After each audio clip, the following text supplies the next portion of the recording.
الحمد لله وكفى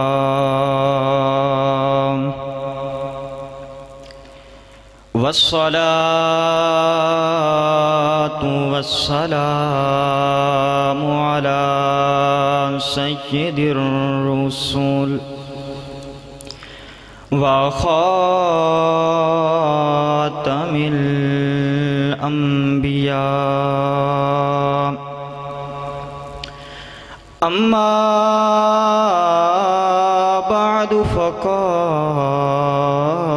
الله تبارك وتعالى في كلامه المجيد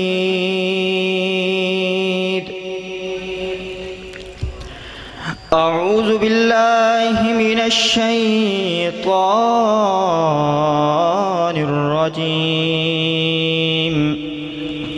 بسم الله الرحمن الرحيم ما كان محمد أبا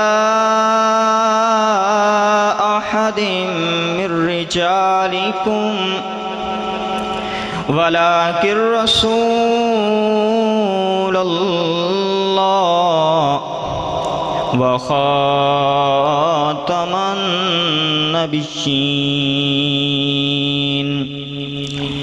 قال النبي صلى الله عليه وسلم أنا خاتم النبيين لا نبي بعدي۔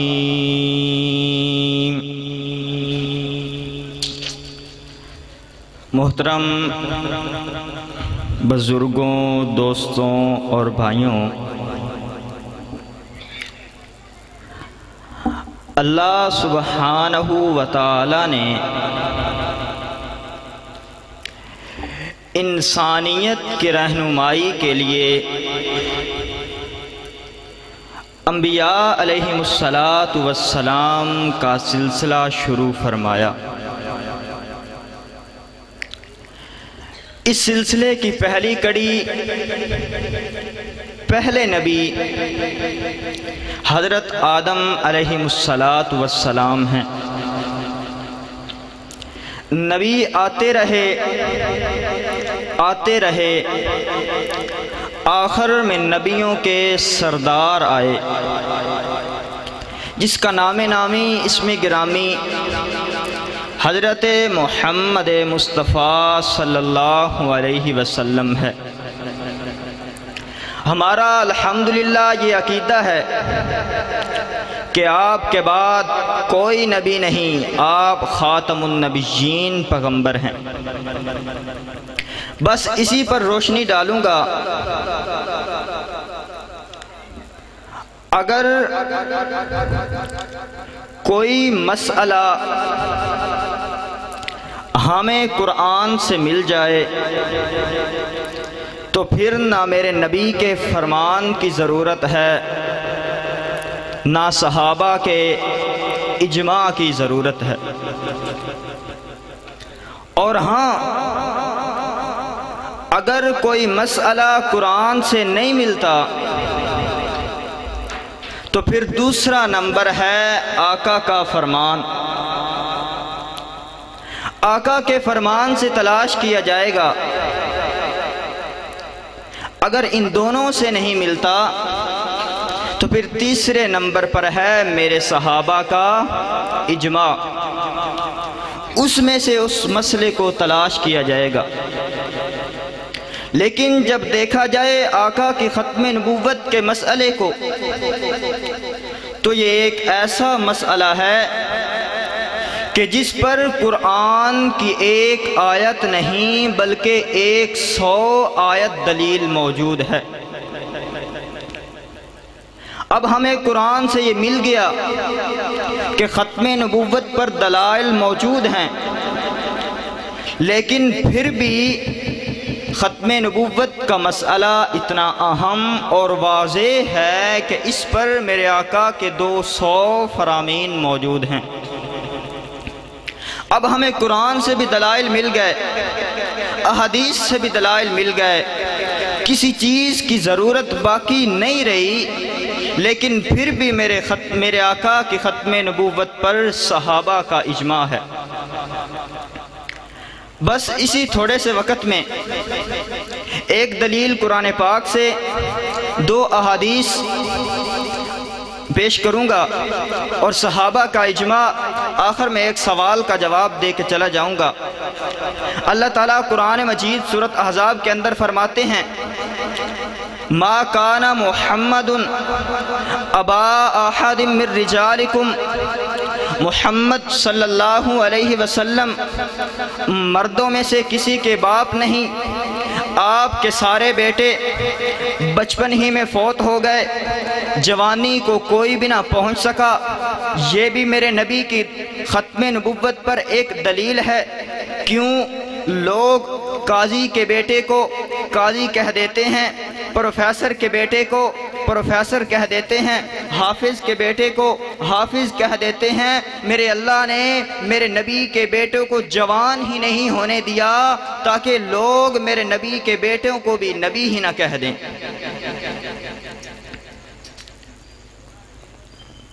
فرمایا مردوں میں سے کسی کے باپ نہیں، تو پھر کیا ہے مولا؟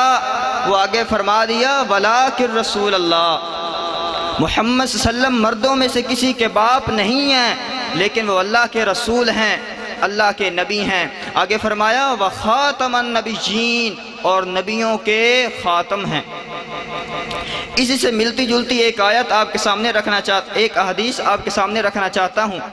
آپ صلی اللہ علیہ وسلم نے فرمایا میری اور میرے سے پہلے انبیاء کی مثال ایک مکان کی طرح ہے۔ جس مکان کو ایک آدمی نے بنایا، مکان بہت خوبصورت ہے، مکان بہت حسین ہے، لیکن اس کے ایک کنارے میں ایک اینٹ کی جگہ کو چھوڑ دیا گیا۔ وہاں اینٹ نہیں لگائی گئی۔ لوگ آئے، مکان دیکھنے لگے، کہتے ہیں مکان تو بہت خوبصورت ہے، مکان بڑا حسین ہے، لیکن یہ جو اینٹ کی جگہ بچی ہوئی ہے، اگر یہ اینٹ بھی لگ جاتی تو مکان مکمل اور زیادہ خوبصورت لگنے لگ جاتا۔ آپ نے فرمایا فَأَنَا اللَّبِنَةُ، وہ آخری اینٹ میں ہوں، وَخَاتَمِ النَّبِيِّينَ، اور سارے نبیوں کا میں خاتم ہوں۔ اسی پر ایک اور حدیث آپ صلی اللہ علیہ وسلم نے فرمایا سَيَكُونُ فِي أُمَّتِي 30 كَذَّابُونَ دَجَّالُونَ كُلُّهُمْ يَزْعُمُ أَنَّهُ نَبِيٌّ، میرے بعد 30 دجال آئیں گے، 30 کذاب آئیں گے، جو سارے کے سارے یہی دعویٰ کریں گے کہ وہ نبی ہے۔ وَأَنَا خَاتَمُ النَّبِيِّينَ لَا نَبِيَّ بَعْدِي، حالانکہ میں آخری نبی ہوں، میرے بعد کوئی نبی نہیں آیا۔ آپ کے سامنے قرآن کی آیت میں بھی خاتم النبیین کا لفظ آیا، حدیث میں بھی خاتم کا لفظ آیا، دوسری حدیث میں بھی خاتم کا لفظ آیا۔ آپ صلی اللہ علیہ وسلم نے خود خاتم کا معنی کر دیا۔ میرا یہ حق نہیں پہنچتا کہ میں اپنے مطلب کے لیے خاتم کا معنی کروں۔ مرزا قادیانی کو یہ نہیں حق پہنچتا کہ وہ اپنے مطلب اپنی مرضی کے لیے خاتم کا معنی کرے۔ تم کو بھی نہیں حق پہنچتا کہ خاتم کا معنی اپنے مطلب کے لیے کرو۔ خاتم کا معنی صرف اسی کو حق پہنچتا ہے جس پر قرآن اترا ہے، اور قرآن میرے آقا پر اترا ہے۔ آپ صلی اللہ علیہ وسلم خاتم کا معنی فرماتے ہیں انا خاتم النبیین، میں سارے نبیوں کا خاتم ہوں، لا نبی بعدی، میرے بعد کوئی نبی نہیں۔ جب قرآن سے بھی ثابت ہو گیا کہ آپ کے بعد کوئی نبی نہیں، حدیث بھی میں نے پیش کر دی کہ آپ کے بعد کوئی نبی نہیں، اب کسی اور چیز کی ضرورت باقی نہ رہی، لیکن پھر بھی میرے صحابہ کا اجماع ہے اس بات پر کہ آپ کے بعد کوئی نبی نہیں۔ صدیق اکبر رضی اللہ عنہ کے دور میں ختم نبوت کا مسئلہ برپا ہوا۔ اسی میں جنگ یمامہ بہت مشہور ہے جو مسلمہ کذاب کے خلاف لڑی گئی، جس میں 1200 صحابہ شہید ہوئے۔ کوئی معمولی سے صحابہ نہیں بلکہ جس میں 700 قاری اور حافظ صحابہ تھے۔ یہ جنگ صرف ختم نبوت کے منکر کے خلاف تھی، جو منکر تھے ان کے خلاف یہ جنگ لڑی گئی۔ صحابہ کے دور میں ختم نبوت پر جو اجماع ہوا وہ 3 باتوں پر اجماع ہوا۔ پہلی بات کہ آپ کے بعد کوئی نبی نہیں، آپ کے بعد کسی کو نبوت کا منصب ملنا ہی نہیں۔ دوسری بات پر اجماع ہوا کہ آپ کے بعد جو نبوت کا دعویٰ کرے گا وہ کافر ہے۔ تیسری بات پر اجماع ہوا کہ جو اس کافر کی تائید کرے گا، اس کافر کو نبی مانے گا، وہ بھی کافر ہے۔ تینوں دلائل میں نے آپ کے سامنے رکھ دی۔ ایک اعتراض اور اس کا جواب۔ اعتراض یہ عام لوگ کرتے ہیں، پڑھے لکھے لوگ، طبقہ عوام ہم مسلمانوں سے کرتا ہے، جو لیبرل قسم کے لوگ ہیں، جو زیادہ پڑھے ہوئے ہیں، روشن خیال رکھتے ہیں، وہ لوگ ہمیں یہ دھوکہ دیتے ہیں، سوال کرتے ہیں کہ یار مرزائی جو ہیں، قادیانی جو ہیں، کلمہ بھی یہی پڑھتے ہیں، نماز بھی یہی پڑھتے ہیں، اذان میں محمد الرسول اللہ کہتے ہیں، لیکن تم ان کو کافر کیوں کہتے ہو؟ کیوں کافر کہتے ہو؟ اس کا جواب یہ ہے کہ ایک بندہ یہودی ہوا، حضرت موسیٰ پر ایمان لے آیا، تورات پر ایمان لے آیا، اس نے کیا یہ کہ وہ اس نے یہودیت کو چھوڑ دیا، اب عیسائی ہو گیا، حضرت عیسیٰ پر ایمان لے آیا، انجیل کو اپنی کتاب مان لیا۔ اب یہودیوں سے پوچھیں کہ اس کو یہودی مانیں گے؟ کسی صورت میں بھی یہودی اس کو یہودی نہیں مانیں گے، اس لیے کہ اس نے حضرت موسیٰ کو چھوڑ دیا، حضرت تورات کتاب کو چھوڑ دیا، اب وہ عیسائی ہو گیا۔ یہی عیسائی مسلمان ہو گیا، میرے آقا پر ایمان لے آیا، قرآن پاک کو اپنی کتاب مانا۔ اب کیا عیسائیوں سے پوچھیں کہ یہ عیسائی ہے؟ وہ کہیں گے کسی صورت میں وہ عیسائی نہیں ہے، کیونکہ وہ اب مسلمان ہو گیا ہے۔ اسی طرح جب مسلمان سے قادیانی ہوگا، اس نے اپنا نبی بدل لیا، اس نے محمد مصطفیٰ صلی اللہ علیہ وسلم کے علاوہ مرزا قادیانی کو اپنا نبی مان لیا۔ جس طرح مذہب بدلنے سے احکام بدل جاتے ہیں، یہودیت بدلنے سے یہودیت بدلی، مذہب تبدیل ہو گیا، عیسائی ہو گیا، اب اس کو یہودی عیسائی نہیں مانتی، عیسائیت سے اسلام کی طرف آیا، عیسائی اس کو عیسائی نہیں کہتے۔ اسی طرح جب وہ مسلمانوں سے قادیانوں کے مذہب کی طرف گیا، ہم بھی اسے مسلمان نہیں کہیں گے بلکہ وہ کافر ہیں اور کافر ہی ہوں گے۔ وآخر دعوانا الحمدللہ رب العالمین۔